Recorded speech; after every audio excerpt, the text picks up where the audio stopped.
Your Honor, in regard to the probable cause conference, I spoke with the prosecutor. I believe that we're going to try and resolve this matter by seeing if Mr.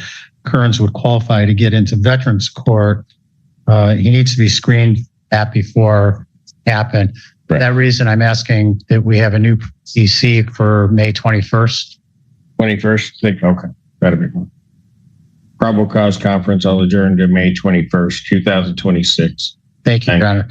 Now, on a separate matter, Your Honor, I'd like to make an oral motion regarding bond. No, go ahead. Your Honor, the court is well versed in this case, having spent an inordinate amount of time on it earlier this week. Mr. Kearns is the first time this is his first criminal matter of any sort in his life. He's 31 years old. This has been a sobering experience for him the last 72 hours.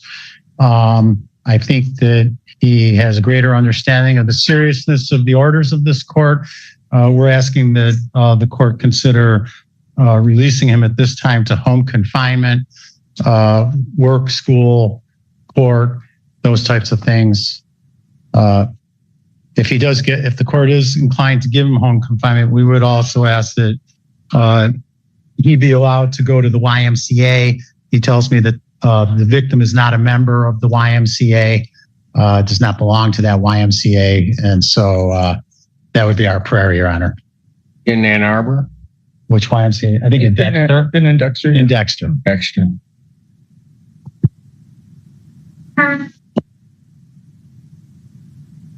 Response from the people. I would not have been released on a home confinement with other hours for work and school.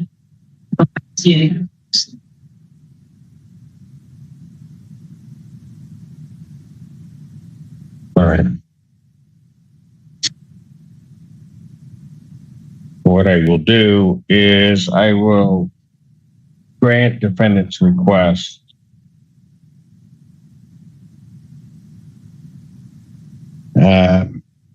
I'll reinstate his previous bond amount.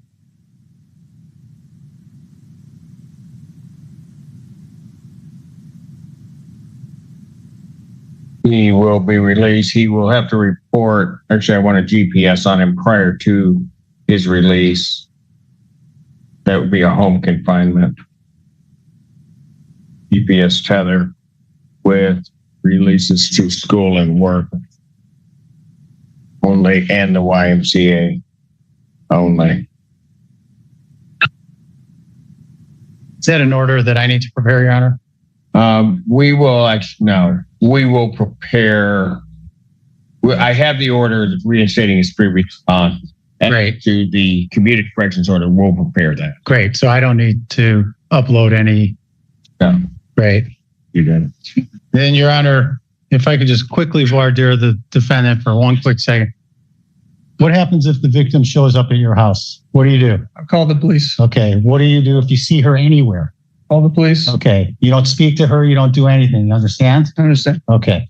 You understand, sir, because of what was in this, that includes texting or any communication of any type. Yes, Your Honor. I understand. You understand that through no electronic means whatsoever, meaning your use of the internet or anything like that. Are you to refer to her in any way? You understand that? Yes, Your Honor. And you are not to try to communicate with her in any way. So understand that. Yes, Your Honor. You understand that also applies to your family members. Yes, Your Honor. And that you would be directing them not to do that. Yes, Your Honor. And that if court were to find that there was that type of third-party communication, you would explain to them that your liberty is in jeopardy. You understand that, sir? Yes, Your Honor. All right. Very good. Thank you very much, Your Honor. Thank you for your time on this matter. No problem. Thank you, counsel. Thank you, Your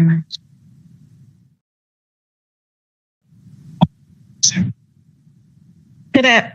Good morning. Joy Gaines, your assistant public representing Mr. King, who's present to my right. Would you please state your name, sir? It's totally okay. How you doing, Mr. Simpson? I'm doing great, Mr. King. How are you? Good. All right. What are we doing?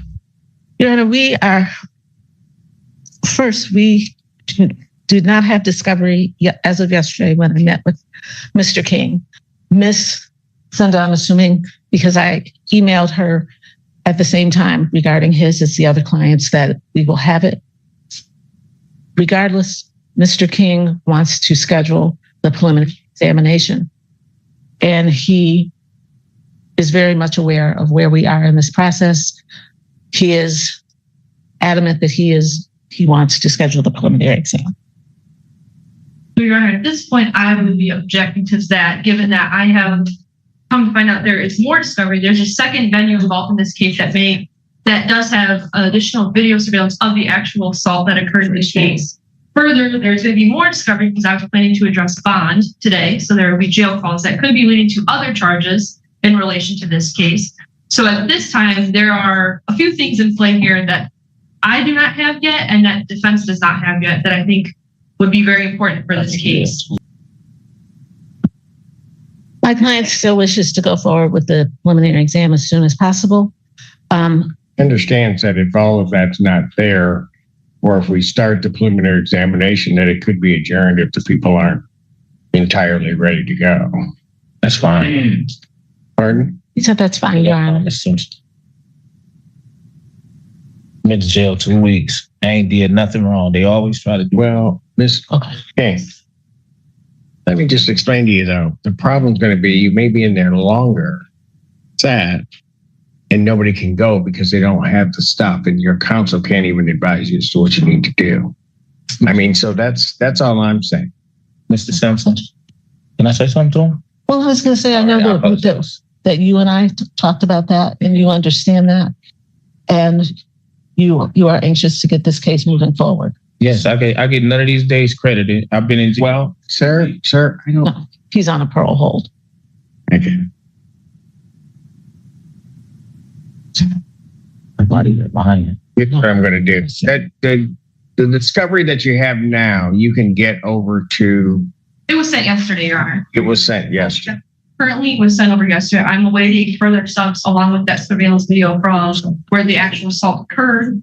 And then potentially, and then Ms. Gaines would also get the jail calls that could be leading to future charges as well. As to the witnesses currently charged, you would at least have police officers that could testify, correct? Because I'm going to do something with the date because everybody seems to be in a hurry. So I'm going to set an in-person preliminary examination. I'm going to set it for April 28th, 2026, a few days. Hang on. 9 a.m. That's before me. Thank you, Your Honor. As to bond. Your Honor, it's come to my attention that since being arraigned, Mr. King has been making calls to his family, that includes his sisters, I believe his mother. In these calls, he says, my son don't need to come to court, man. You don't need to come. Talk to his mama. Talk to his mama. You're right there. If you want to help your nephew, you need to get on that phone and talk to his mama. That's what I said. It's going to kill him in the end. She's supposed to be on it. I don't know what I would do. And further things telling them they need to talk to the victim's mother. The victim is his minor son. So he's asking them to talk to the victim's mother to try and get him to not come to court and to guilt him into coming to testify against his father. So I suspect this could be leading to future charges of witness interfering in the future. And we've not had a chance to go through all of the jail calls. These are just a few that occurred after arraignment. And Mr. King is also on parole for a witness intimidation interfering as well. Okay. Your Honor, Mr. King did indicate to me that because this involves a family situation, that he had spoken to his mother and his sister. He has not spoken to his son or his son's mother, but his own mother. And everyone is aware of the allegations. He indicated that he does, to me, he indicated that he does have concerns about his son having to come in and testify and amplifying any potential issues between them.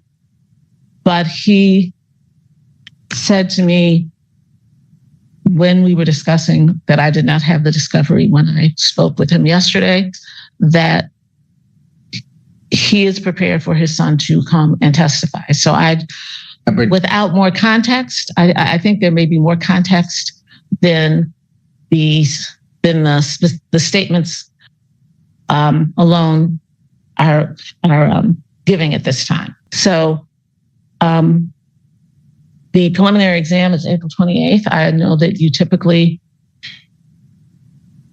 cease phone calls. I just want to reiterate that he has not had any phone calls with his son or his son's mother, but the exam is on directing people to contact them. Same.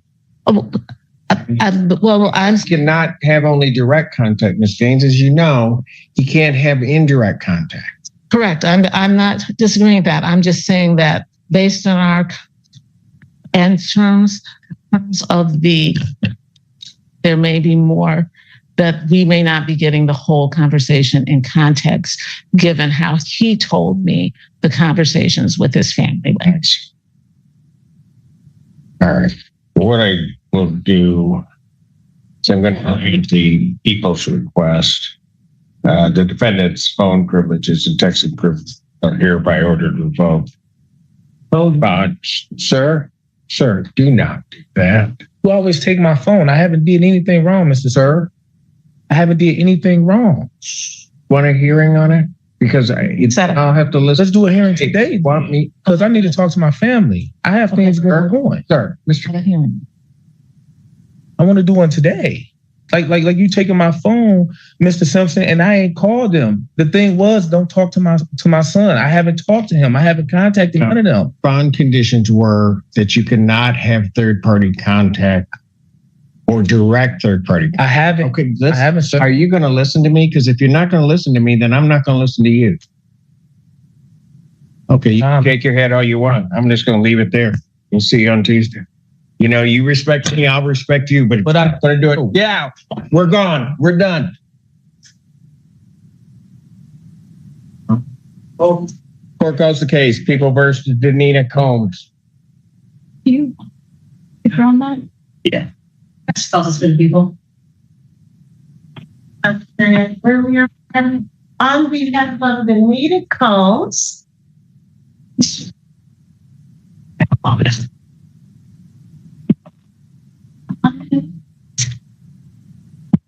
Yeah, it's me.